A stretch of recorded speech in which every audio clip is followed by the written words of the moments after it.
विचार करतात ते माझ्या सामने असं वडीत वडीत गाडी लांबूसाच्या शेतात घेऊन मी पुढे जाताना ते गणेश बोंबे आमच्या शेजारी माझ्या संग आले तर त्यांच्यावर सुद्धा दोनदा गुन्हा केले तुझ्या नानाने त्यांनी आम्हाला मागे वळलं.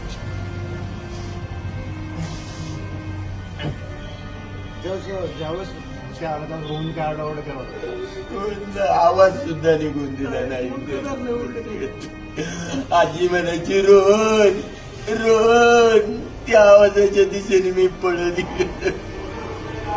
रोहनची चप्पल एक पॅन्ट एक शर्ट सगळ्या लागतात. आजी मोठ्याने अडती रोहन रोहन रोहन.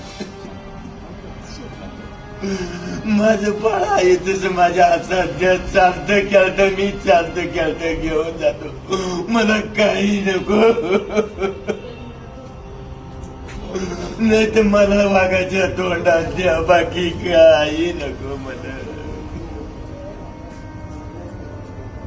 नक्की ज्या परीने